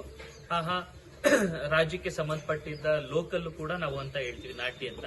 ನಮ್ಮಲ್ಲಿ ಇರ್ತಕ್ಕಂಥ ಒಂದು ಕತ್ತೆಗಳು ಅಂತಂತಂದ್ರೆ ನೀವು ಗಮನಿಸಿದ್ರೆ ಇಲ್ಲಿ ಒಂದು 4 ರಿಂದ 5 ತಳಿಗಳಿದಾವೆ. ಒಂದು ಹಲಾರಿ ಅಂತ ಅಂದ್ಬಿಟ್ಟು ರಾಜಸ್ಥಾನ ಭಾಗದಲ್ಲಿ ಇರ್ತಕ್ಕಂಥ ಒಂದು ಅಂದ್ರೆ ಗುಜರಾತ್ ಭಾಗದಲ್ಲಿ ಇರ್ತಕ್ಕಂಥ ಒಂದು ಹಲಾರಿ ತಳಿ, ಅಂದ್ರೆ ಕಂಪ್ಲೀಟ್ ವೈಟ್ ಬರುತ್ತೆ, ಇದನ್ನ ಇದೆ. ಮತ್ತೆ ರಾಜಸ್ಥಾನಲ್ಲಿ ಇರ್ತಕ್ಕಂಥ ಒಂದು ತಳಿ ಅಂತಂದ್ರೆ ಕಾತ್ಯವಾಡಿ, ಸೊ ಇದನ್ನು ಕೂಡ ಇದೆ. ಮತ್ತೆ ಲೋಕಲ್ ಕರ್ನಾಟಕ ಲೋಕಲ್ ಇರ್ತಕ್ಕಂಥದ್ದಿದೆ. ಮತ್ತೆ ಈ ಆಂಧ್ರ ಭಾಗದಲ್ಲಿ ಮತ್ತೆ ಈ ಮಹಾರಾಷ್ಟ್ರದಲ್ಲಿ ಇರ್ತಕ್ಕಂಥ ಒಂದು ಲೋಕಲ್ ಇರ್ತಕ್ಕಂಥ ತಳಿ ಇದೆ. ಇಲ್ಲಿ ತಳಿನ ಕೆಲವು ತಳಿ ಪೂರ್ತಿ ಹಲಾರಿ ಇದೆ, ಪೂರ್ತಿ ಕಾತ್ಯವಾಡಿ ಇದೆ, ಮಿಕ್ಸ್ ಆಗಿದ್ದಾವೆ. ಯಾಕಂದ್ರೆ ನಮ್ಮಲ್ಲಿ ಪ್ರಾಪರ್ ಆಗಿ ಬ್ರೀಡಿಂಗ್ ಸೆಂಟರ್ ಅಂತ ಇದರಿಂದ ಇನ್ಸ್ಟಿಟ್ಯೂಟ್ ಇಂದ ನಾವು ತಂದಿಲ್ಲ. ನಾವು ತಂದಿರ್ತಕ್ಕಂಥ ಕತ್ತೆಗಳು ಸಾಕಿರೋದ್ರಿಂದ ಹಂಗಾಗಿ ನಿಮ್ಗೆ ಇಲ್ಲಿ ಕತ್ತೆಯಲ್ಲಿ ನಾವು ಮಿಕ್ಸ್ ಆಗಿರ್ತಕ್ಕಂಥ ತಳಿನೂ ಕೂಡ ನೀವು ಗಮನಿಸಬಹುದು. ನಿಮಗೆ ಮತ್ತೆ ಕಪ್ಪುದಿದೆ. ಆ ಕಪ್ಪುದು ಒಂದು ಪಾಕಿಸ್ತಾನ ಬಾರ್ಡರ್ ಆ ಕಡೆನೂ ಅಂತ ಅನ್ಬೋದು, ಚೀನಾ ಭಾಗದಲ್ಲಿ ಇರ್ತಕ್ಕಂಥ ಇರ್ಬೋದು, ಮತ್ತೆ ಇನ್ನೊಂದು ಕೆಲವು ಇಥೋಪಿಯಾ ಒಂದು ದೇಶದಿಂದನೂ ಆ ತರ ಜಾಸ್ತಿ ಇದಾವೆ ಕಪ್ಪು. ಬಿಳಿ ಮತ್ತೆ ಒಂದು ಗ್ರೇ ಕಲರ್, ಒಂದು ಕಪ್ಪು ಬಣ್ಣ ಮತ್ತೆ ಮಿಶ್ರ ಆಗಿರ್ತಕ್ಕಂಥವು ಕೂಡ ನಮ್ಮಲ್ಲಿ ಇದಾವೆ. ಮತ್ತೆ ಇದರಲ್ಲಿ ನಾವು ಮೇವು ಕತ್ತೆಗೆ ಕೊಡ್ತಕ್ಕಂಥದ್ದು ಒಂದು 4-5 ತಳಿನ ನಾವು ಮೇವಿನ ಬೆಳೆಗಳು ಬೆಳ್ಕೊಂಡಿದೀವಿ. ಒಂದು ರೋಡ್ ಗ್ರಾಸು, ಆಲ್ಫಾ ಅಂತೀವಿ, ಅಂದ್ರೆ ಕುದುರೆ ಮೆಂತ್ಯ ಸೊಪ್ಪು ಅಂತಾನು ಕರಿತೀವಿ. ಮತ್ತೆ ರೋಡ್ ಗ್ರಾಸ್ ಅಂತ ಕರಿತೀವಿ. ಮತ್ತೆ ನೇಪಿಯರ್ ಗ್ರಾಸ್ ಹಾಕೊಂಡಿದೀವಿ, ನೇಪಿಯರ್ ಸೂಪರ್ ನೇಪಿಯರ್ ಹಾಕೊಂಡಿದೀವಿ. ಮತ್ತೆ ಅಷ್ಟೇ ಅಲ್ಲದೆ ಮತ್ತೆ ನಾವು ಒಂದು ಕಾಫ್ ಸೀರೀಸ್ ಅಂದ್ರೆ ಕೊಯಂಬತ್ತೂರ್ ಸೀರೀಸ್ ಆಫ್ 31 ಈ ತರ ಒಂದು ಜೋಳದ್ದು ತೆನೆನೂ ಕೂಡ ಹಾಕೊಂಡಿದೀವಿ. ಹಂಗಾಗಿ 4-5 ಮೇವಿನ ಬೆಳೆ.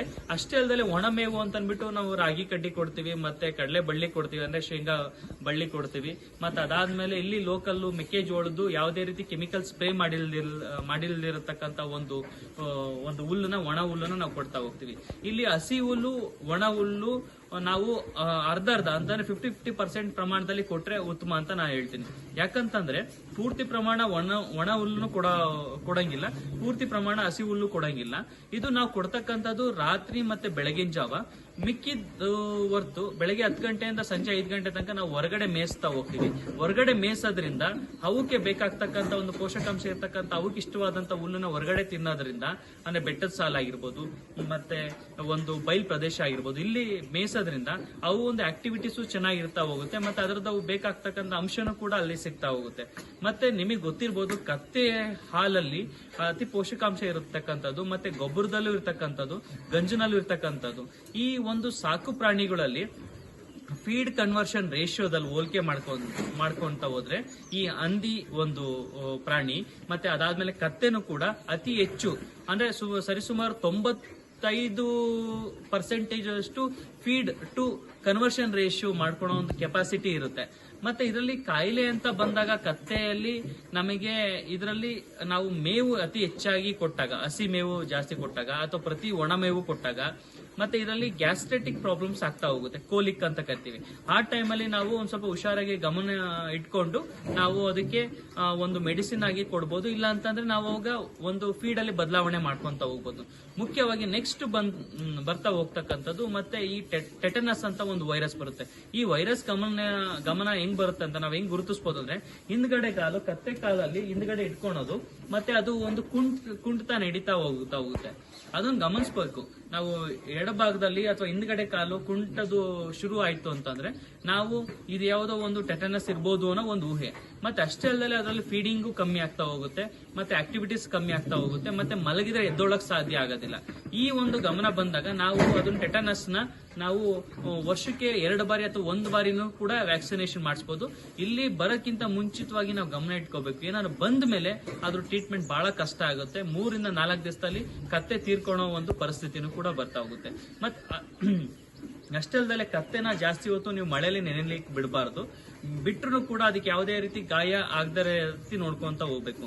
ಮತ್ತೆ ಅಷ್ಟೇ ಅಲ್ಲದೆ ಮತ್ತೆ ಈ ಜಂತುಹುಳನು ಕೂಡ ಹುಟ್ಟಿದ ಮರಿಗಳಿಗೆ ಇರುತ್ತೆ, ಅದನ್ನ ಡಿವರ್ಮ್ಸ್ ಕೂಡ ನೀವು ಮಾಡ್ಕೊಂತ ಹೋಗ್ಬೋದು. ಮತ್ತೆ ಸ್ಕಿನ್ ಮೇಲೆ ಇರ್ತಕ್ಕಂಥ ಯಾವ್ದೊಂದು ಹುಳ ಇರ್ತದೆ ಅದನ್ನು ಕ್ಲೀನ್ ಮಾಡ್ಕೊಂತ ಹೋಗ್ಬೋದು. ಮತ್ತೆ ಮೇವು ಮತ್ತೆ ಅದರ ಒಂದು ಸಣ್ಣ ಪುಟ್ಟ ಒಂದು ಮೆಡಿಸಿನ್ ಅಲ್ಲಿ ಕ್ಯೂರ್ ಮಾಡ್ಕೊಂತ ಹೋದ್ರೆ ಅಂತ ಏನು ಒಂದು ಸಮಸ್ಯೆ ಕಾಡೋದಿಲ್ಲ ನಿಮ್ಗೆ ಕತ್ತೆ ಸಾಕಾಣಿಕೆ ಮಾಡ್ಲಿಕ್ಕೆ. ಮತ್ತೆ ಅಷ್ಟೇ ಅಲ್ಲದೆ ಇದನ್ನ ನಾವು ಜೋಪಾನವಾಗಿ ಅತಿ ಕೇರ್ ಕೊಟ್ಟು ಕಾಪಾಡಬೇಕು. ಎಲ್ಲೋ ಬಿಟ್ಬಿಟ್ಟು ಕಟ್ಟಾಕಿ ಮೇಯಿಸ್ತೀವಿ ಅಂದ್ರೆ ಕತ್ತೆ ಸಾಕಾಣಿಕೆ ಸಾಧ್ಯ ಇಲ್ಲ. ಇದು ನೀವು ಗಮನ ಇಟ್ಕೋಬಹುದು. ಮತ್ತೆ ಕೆಲವರಿಗೆ ಒಂದು ಡೌಟ್ ಇದೆ, ಕತ್ತೆ ಸಾಕಾಣಿಕೆ ಮಾಡ್ಬೇಕಾದ್ರೆ ನಾವು ಆದಾಯ ಬರೀ ಹಾಲಿಂದ ತಗೊಂತೀವಿ ಅಂತ. ಆ ಹಾಲ್ನ ಆದಾಯ ನೀವೇನ ಗಮನ ಇಟ್ಕೊಂಡು ಅದನ್ನೇ ಮಾಡ್ಬೇಕಂತ ಹೋದ್ರೆ ಕಷ್ಟ ಆಗ್ತಾ ಹೋಗುತ್ತೆ. ಯಾಕಂದ್ರೆ ಬರೀ ಹಾಲನ್ನ ನಾವು ಎಕ್ಸ್ಟ್ರಾಕ್ಟ್ ಮಾಡಿ ಏನೋ ಒಂದು ಫಸ್ಟ್ ಆಫ್ ಆಲ್ ಒಂದು ಒಳ್ಳೆ ಮಾರ್ಕೆಟ್ ಇಲ್ಲ ಸದ್ಯಕ್ಕೆ. ನಮ್ಮ ರೈತರಿಗಾಗ್ಲಿ ನಮಗಾಗ್ಲಿ ಒಂದು ಒಳ್ಳೆ ಮಾರ್ಕೆಟ್ ಇಲ್ಲ ಕತ್ತೆ ಹಾಲಿಗೆ. ಕತ್ತೆ ಹಾಲಿಗೆ ಬೇಡಿಕೆ ಇದೆ, ಬಟ್ ಮಾರ್ಕೆಟ್ ಒಂದು ಸ್ಥಾನ ಇಲ್ಲ, ಒಂದು ಜಾಗ ಇಲ್ಲ. ಇದನ್ನ ನೀವೇ ಸ್ವಂತ ಕ್ರಿಯೇಟ್ ಮಾಡಿ ಮಾಡ್ಬೇಕಾಗತ್ತೆ. ಮತ್ತೆ ಯಾವುದೋ ಒಂದು ಕಂಪ್ನಿ ನಂಬ್ಕೊಂಡು ನೀವು ಕತ್ತೆ ಹಾಲನ್ನು ನೀವು ಮಾರ್ತೀನಿ ಅಂತ ಹೋದ್ರೆ ಕಷ್ಟ ಆಗ್ತಾ ಹೋಗುತ್ತೆ. ಹಂಗಾಗಿ ನೀವು ಇವನ್ನೆಲ್ಲ ಗಮನ ಇಟ್ಕೊಂಡು ಹಾಲನ್ನ ನೀವು ಜಾಸ್ತಿ ನೀವು ಕರಿತಾ ಹೋದ್ರೆ ಮರಿಗೆ ತೊಂದರೆ ಆಗೋದ್ರಿಂದ ಮತ್ತೆ ಮರಿ ಬೆಳವಣಿಗೆ ಕೂಡ ತೊಂದರೆ ಆಗ್ತಾ ಹೋಗುತ್ತೆ. ನಾವು ಸರಿ ಸುಮಾರು ಏನಿಲ್ಲ ಅಂದ್ರೂ ಒಂದು ಕತ್ತೆ ಮರಿಗೆ 6, 7 ತಿಂಗಳು, 8 ತಿಂಗಳು, 9 ತಿಂಗಳು ತನಕ ನೀವು ಮರಿಗೆ ಹಾಲು ಕೊಡ್ಲೇಬೇಕಾಗುತ್ತೆ. ಒಂದೊತ್ತು ಪೂರ್ತಿ ಕೊಟ್ಟಷ್ಟು ನಮಗೆ ಮರಿ ಶಕ್ತಿವಂತ ಆಗುತ್ತೆ ಮತ್ತೆ ಆರೋಗ್ಯಕರವಾಗಿರುತ್ತೆ. ನೆಕ್ಸ್ಟ್ ಅದ್ರ ಆಯುಷ್ಯು, ಅದ್ರ ಬೆಳವಣಿಗೆ, ಅದರದ್ದು ಆರೋಗ್ಯ ಕೂಡ ಚೆನ್ನಾಗಿರುತ್ತೆ. ಇಷ್ಟೆಲ್ಲ ಗಮನ ಇಟ್ಕೊಂಡು ನೀವು ಮಾಡ್ತಾ ಹೋಗ್ಬೇಕು. ಮತ್ತೆ ಇದಕ್ಕೆ ಲೇಬರ್ ಅಂತಂದ್ರೆ ನೀವು ಒಂದು ಫ್ಯಾಮಿಲಿ ಇಡ್ಬೋದು ಅಥವಾ ನೀವೇ ನೋಡ್ಕೋಬಹುದು.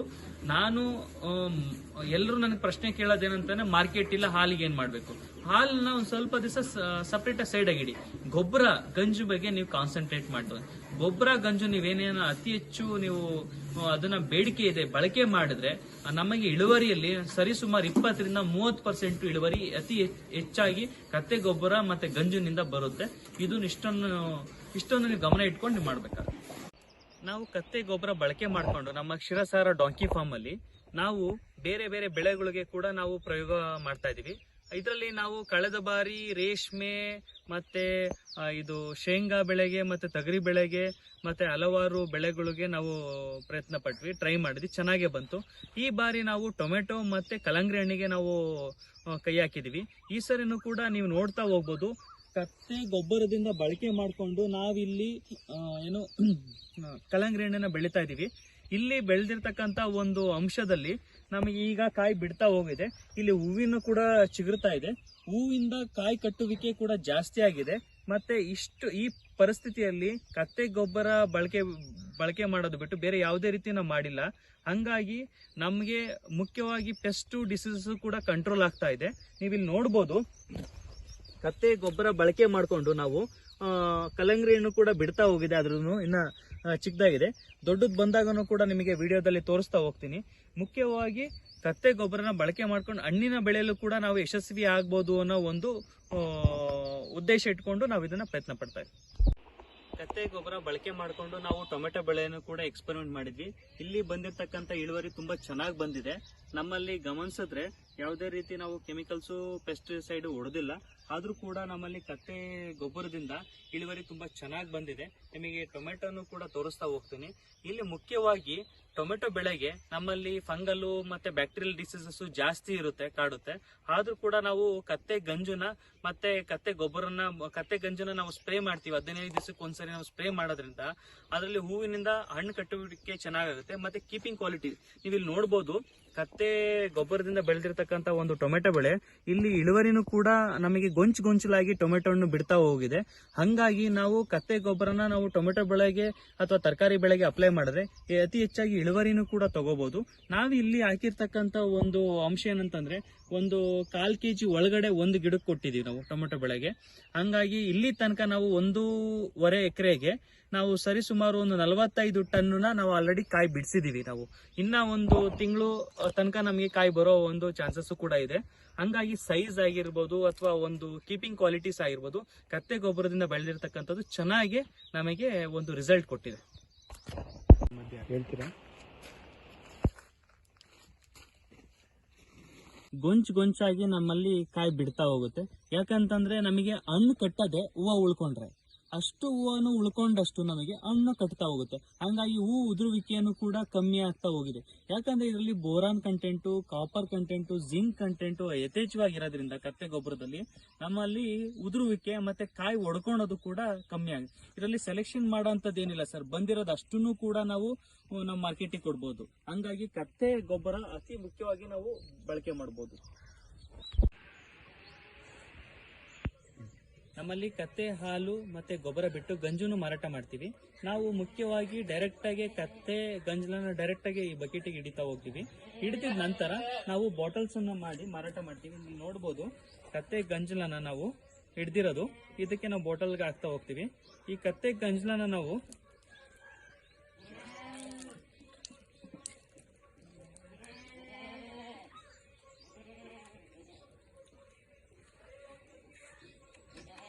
ಈ ಒಂದು ಕತ್ತೆ ಗಂಜಲ್ಲಿ ನಮಗೆ ಮುಖ್ಯವಾಗಿ rich in essential plant nutrient ಮತ್ತೆ ಮ್ಯಾಕ್ರೋ ಮತ್ತೆ ಮೈಕ್ರೋ ನ್ಯೂಟ್ರಿಯೆಂಟು ಮತ್ತೆ ಅದ್ಮೇಲೆ ಇದನ್ನ ರಿಪೆಲೆಂಟ್ ಆಗಿ ಯೂಸ್ ಮಾಡ್ಬೋದು. ಯಾವುದೇ ಒಂದು ಸಣ್ಣ ಪುಟ್ಟದ ಒಂದು ಕೀಟನಾಶಕ ಬದಲು ಇದನ್ನ ನಾವು ಬಳಕೆ ಮಾಡ್ಬೋದು. ಮತ್ತೆ ಅಷ್ಟೇ ಅಲ್ಲದೆ ನಾವು ತಿಪ್ಪೆಗೆ ಇದನ್ನ ನಾವು ಸ್ಪ್ರೇ ಮಾಡೋದ್ರಿಂದ ಕೊಳುವಿಕೆ ಚೆನ್ನಾಗಿ ಆಗ್ತಾ ಹೋಗುತ್ತೆ. ನಾವು 5 ml ಇಂದ 10 ml ಕೂಡ ನಾವು ಕತ್ತೆ ಗಂಜಲ ನೀರಿಗೆ ಮಿಕ್ಸ್ ಮಾಡಿಬಿಟ್ಟು ನಾವು ಹೂವಿನ ಬೆಳೆಗಳಿಗೆ, ತರಕಾರಿ ಬೆಳೆಗಳಿಗೆ ಬೆಳೀತಾ ಹೋದ್ರೆ ಸ್ಪ್ರೇ ಮಾಡ್ತಾ ಹೋದ್ರೆ ಇದರಿಂದ ಬರ್ತಕ್ಕಂಥ ಒಂದು ಮೈಕ್ರೋ ನ್ಯೂಟ್ರಿಯೆಂಟ್ ಕೂಡ ಕತ್ತೆ ಗಂಜಿನಿಂದ ಬರ್ತಕ್ಕಂಥ ಮೈಕ್ರೋ ನ್ಯೂಟ್ರಿಯೆಂಟು ಗಿಡಗಳಿಗೆ ಅತಿ ಹೆಚ್ಚು ಪ್ರಿಯಕರವಾಗಿರೋದ್ರಿಂದ ನಮಗೆ ಹೂವು ಕಟ್ಟುವಿಕೆ ಚೆನ್ನಾಗಿ ಆಗ್ತಾ ಹೋಗುತ್ತೆ.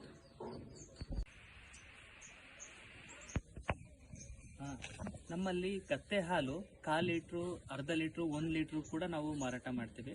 ಮುಖ್ಯವಾಗಿ ನಮ್ಮಲ್ಲಿ ಅವತ್ತಿನ ದಿವಸದಲ್ಲಿ ಕರೆದಿರ್ತಕ್ಕಂಥ ಹಾಲನ್ನ ಅವತ್ತೇ ನಾವು ಡೆಲಿವರಿ ಕೊಡ್ತೀವಿ. ಎಲ್ಲಿ ತನಕ ಕೊಡ್ಬೋದು ಅಂತಂದ್ರೆ ತುಮಕೂರು, ಬೆಂಗಳೂರು, ಚಿತ್ರದುರ್ಗ ಮತ್ತೆ ಕೋಲಾರ, ಚಿಕ್ಕಬಳ್ಳಾಪುರ ಈ ಜಿಲ್ಲೆಗಳಿಗೆ ನಮ್ಗೆ ಅವತ್ತಿನ ದಿವಸನೇ ಕೊಡ್ತಾ ಹೋಗ್ತೀವಿ. ಹಂಗಾಗಿ ಹಾಲಿಂದು ಬೇಡಿಕೆ ನಮಗೆ ಕಸ್ಟಮರ್ ಇಂದಾನೆ ಬರ್ತಾ ಹೋಗ್ತಿದೆ. ಮುಖ್ಯವಾಗಿ ಹಾಲನ್ನ ಯಾವ್ಯಾವುದೇ ರೀತಿ ಬಳಕೆ ಮಾಡ್ಬೋದು ಅಂತಂದ್ರೆ, ಈಗ ಕೆಮ್ಮು ಇರ್ತಕ್ಕಂಥವ್ರು ನಾವು ಬಳಕೆ ಮಾಡ್ಬೋದು. ನೀವು ಒಂದು 2-3 ಸರಿ ನೀವು ಕತ್ತೆ ಹಾಲನ್ನ ಒಂದು 50 ml to 60 ml ನೀವೇನ ಕುಡಿದ್ರಿ ಅಂತಂದ್ರೆ ನಿಮಗೆ ಕಫ ಮತ್ತೆ ನೆಗಡಿ, ಈ ಅತಿ ತೀವ್ರ ಕಾಡ್ತಕ್ಕಂಥ ಜ್ವರನೂ ಕೂಡ ಕಮ್ಮಿ ಆಗುತ್ತೆ. ಮತ್ತೆ ಅದಾದ್ಮೇಲೆ ಈ ಉಸಿರಾಟ ಸಮಸ್ಯೆ ಯಾರಿಗಿರುತ್ತೋ ಈ ಕತ್ತೆ ಹಾಲನ್ನ ನೀವು ಬಳಕೆ ಮಾಡ್ತಾ ಹೋದ್ರೆ ಈ ಒಳಗಡೆ ಇರ್ತಕ್ಕಂಥ ಕಫ ಎಲ್ಲ ಕ್ಲಿಯರ್ ಆಗೋ ಒಂದು ಗುಣಾಂಶಗಳು ಕೂಡ ಇದರಲ್ಲಿದೆ. ಮುಖ್ಯವಾಗಿ ನಾನು ಆಲ್ರೆಡಿ ನಿಮ್ಗೆ ಹೇಳಿದೆ, ಕತ್ತೆ ಹಾಲಲ್ಲಿ vitamin A, B, C, D, E ಅಂಶ, ಒಮೆಗಾ 3, 6, 9 ಕಂಟೆಂಟು, ಮತ್ತೆ ಇಲ್ಲಿ ನೀವು ನೋಡ್ಬೋದು, ಮತ್ತೆ ಫ್ಯಾಟಿ ಆಸಿಡ್ ಕೂಡ ಇದೆ, ಮತ್ತೆ mineral, calcium, iron, copper, zinc, ಈ ಅಷ್ಟು ಅಂಶ ಜೊತೆಗೆ ಆಂಟಿ ಬ್ಯಾಕ್ಟೀರಿಯಲ್ ಪ್ರಾಪರ್ಟಿ ಇರೋದ್ರಿಂದ ನಾವು ಇದು ದೇಹಕ್ಕೆ ಬೇಕಾಗ್ತಕ್ಕಂಥ ಅಷ್ಟು ಅಂಶಗಳನ್ನ ಕೊಡ್ತಾ ಹೋಗುತ್ತೆ. ಮತ್ತೆ ಕ್ಲಿಯೋಪಾತ್ರ ಕತ್ತೆ ಹಾಲಲ್ಲಿ ಸ್ನಾನ ಮಾಡ್ತಿರ್ಲೋ ಅನ್ನೋ ಕೂಡ ಎವಿಡೆನ್ಸ್ ಇದೆ. ಹಂಗಾಗಿ ಕತ್ತೆ ಹಾಲಿನಲ್ಲಿ ಹಲವಾರು ರಿಸಲ್ಟ್ಸ್ ಹೇಳಿದೆ, ಚರ್ಮ ರೋಗಕ್ಕೂ ಕೂಡ ಕತ್ತೆ ಹಾಲನ್ನ ಬಳಕೆ ಮಾಡೋದು ಅನುಕೂಲ ಆಗುತ್ತೆ ಅಂತ. ಆ ಒಂದು ಉದ್ದೇಶ ಇಟ್ಕೊಂಡು ನಾವು ಕತ್ತೆ ಹಾಲನ್ನ ಮಾರಾಟ ಮಾಡ್ತೀವಿ. ಮತ್ತೆ ಕತ್ತೆ ಹಾಲನ್ನ ನಾವು ಪ್ರತಿ ಲೀಟರ್ಗೆ 2,500 ಅಷ್ಟು ನಾವು ನಿಗದಿಪಡಿಸಿದ್ದೀವಿ. ಮತ್ತೆ ಅದಾದ್ಮೇಲೆ ಕತ್ತೆ ಹಾಲನ್ನ ಬಳಕೆ ಮಾಡಿಕೊಂಡು ನಾವು ಸೋಪು ಮತ್ತೆ ನೈಟ್ ಕ್ರೀಮ್, ಯಾಕಂತಂದ್ರೆ ಈ ಸೋಪು ಡಾಂಕಿ ಮಿಲ್ಕ್ ಸೋಪ್ ಅಂತ ನಾವು ಬಿಟ್ಟಿದ್ವಿ, ಕ್ಷೀರಸಾರ ಡಾಂಕಿ ಮಿಲ್ಕ್ ಸೋಪ್ ಅಂತ. ಇದನ್ನ ನಾವು 250 ರೂಪಾಯಿಗೆ ನಾವು ಮಾರಾಟ ಮಾಡ್ತಾ ಇದೀವಿ. ಇದನ್ನ ಇದಾದ್ಮೇಲೆ ಜೊತೆಗೆ ನಾವು ನೈಟ್ ಕ್ರೀಮ್ ಅಂತ ಬಿಟ್ಟಿದೀವಿ, ಕತ್ತೆ ಹಾಲಿಂದ ಮಾಡಿರ್ತಕ್ಕಂಥದ್ದು. ಈ ಎರಡು ಮಾರ್ಕೆಟ್ ಅಲ್ಲಿ ಅತಿ ಬೇಡಿಕೆ ಇದೆ, ಮತ್ತೆ ರಿಪೀಟರ್ ಕಸ್ಟಮರ್ಸ್ ಕೂಡ ಜಾಸ್ತಿ ಆಗಿದೆ. ಇದನ್ನ 250 ರೂಪಾಯಿಗೆ ನಾವು ಮಾರಾಟ ಮಾಡ್ತಿದೀವಿ. ಇದನ್ನ 300 ರೂಪಾಯಿಗೆ ಮಾರಾಟ ಮಾಡ್ತಾ ಇದೀವಿ ನೈಟ್ ಕ್ರೀಮ್ ನ. ಇದರಲ್ಲಿ ಗುಣಾಂಶ ಏನಂತಂದ್ರೆ, ನಾವು ಇದನ್ನ ಹ್ಯಾಂಡ್ ಮೇಡ್, ಯಾವುದೇ ರೀತಿ ಕೆಮಿಕಲ್ಸ್ ಅಪ್ಲೈ ಮಾಡಿಲ್ಲ. ಮತ್ತೆ ಇದನ್ನ ಬಳಕೆ ಮಾಡೋದ್ರಿಂದ ಸ್ಕಿನ್ ಸಾಫ್ಟ್ನೆಸ್ ಆಗುತ್ತೆ, ಗ್ಲೋ ಬರುತ್ತೆ, ಮತ್ತೆ ಯಾವುದೇ ರೀತಿ ಇಚ್ಚಿಂಗು, ಅಲರ್ಜಿ ಕೂಡ ಕಮ್ಮಿ ಆಗ್ತಾ ಹೋಗುತ್ತೆ. ಮತ್ತೆ ಈಗ ಸಣ್ಣ ಪುಟ್ಟ ಬರ್ತಕ್ಕಂಥ ಒಂದು ಪಿಂಪಲ್ ಕಲೆನೂ ಕೂಡ ನಿವಾರಣೆ ಆಗ್ತಾ ಹೋಗುತ್ತೆ. ಏಕ್ದಮ್ ಒಂದೇ ಸರಿ ಹಚ್ಚಿದ ತಕ್ಷಣ ಕ್ಲಿಯರ್ ಆಗುತ್ತೆ ಅಂತಲ್ಲ, ನೀವು ದಿನಕ್ರಮೇಣವಾಗಿ 15ರಿಂದ 20 ದಿವಸ ನೀವು ಏನಾದ್ರು ಬಳಕೆ ಮಾಡಿದ್ರೆ ಅದು ಯೂನಿಫಾರ್ಮ್ ಆಗಿ ಗ್ಲೋ ಬರೋ ಅಂತ ಚಾನ್ಸಸ್ ಕೂಡ ಇದೆ. ಮತ್ತೆ ಅಷ್ಟೇ ಅಲ್ಲದಲ್ಲೇ ಕೂಡ ನಾವು ಈ ಕ್ರೀಮ್ ನ ಫೇಸ್ ಅಷ್ಟೇ ಅಲ್ಲದೆ ಬಾಡಿಗೆ ಯಾವುದೇ ರೀತಿ ಇಚ್ಚಿಂಗ್, ಅಲರ್ಜಿ ಕೂಡ ಇದ್ರೂ ಕೂಡ ನೀವು ಬಳಕೆ ಮಾಡಬಹುದು. ಮತ್ತೆ ಅಷ್ಟೇ ಅಲ್ಲದೆ ನಾವು ಗಂಜು ಗೊಬ್ಬರ ನಿಮ್ಗೆ ಆಲ್ರೆಡಿ ಹೇಳಿದೆ, ಬಳಕೆ ಮಾಡಬಹುದು. ಹಂಗಾಗಿ ಕತ್ತೆ ಗೊಬ್ಬರ, ಕತ್ತೆ ಗಂಜು, ಕತ್ತೆ ಹಾಲು, ಕತ್ತೆ ಹಾಲಿಂದ ಮಾಡಿರ್ತಕ್ಕಂಥ ಸಾಬೂನು, ಮತ್ತೆ ಸೋಪು, ಮತ್ತೆ ನೈಟ್ ಕ್ರೀಮು ಕೂಡ ನಮ್ಮಲ್ಲಿ ದೊರೀತಾ ಹೋಗ್ತಾವೆ.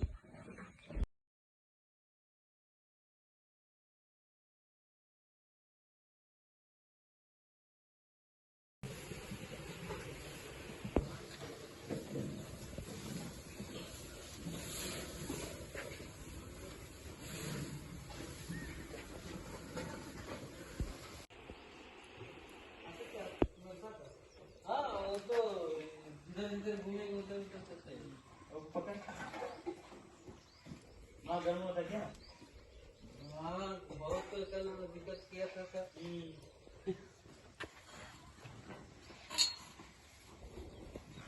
दो दिन नहीं किया।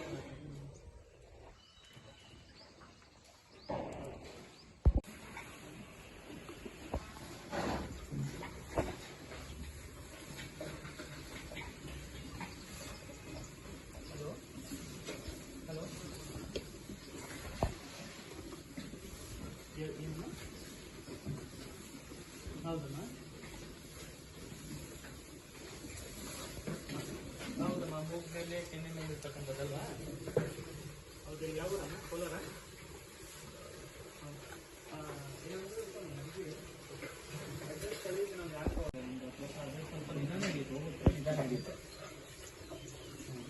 ಎಲ್ಲಮ್ಮ ನಿಮ್ದು ಕೋಲಾರ? ಓಕೆ, ಅಡ್ರೆಸ್ ಕಳಿಸಿ, ನಿಮ್ಗೆ ನಾಳೆ ಹಾಕ್ತೀನಿ. ಪ್ಯಾಕ್ ಎಲ್ಲ ಆಗಿ ಕೊರಿಯರ್ ಇದಾಗಿ ಡಿಸ್ಪ್ಯಾಚ್ ಆದಾಗ ನಿಮಗೆ ಹೇಳ್ತೀವಿ, ಅಮೌಂಟ್ ಆಗ್ತದೆ. ಸೋಪು ಕ್ರೀಮ್ ಸೇರಿಸಿ 550 ರೂಪಾಯಿ ಬರುತ್ತೆ ನಿಮಗೆ ಬಳಕೆ ಮಾಡ್ಕೊಂಡು.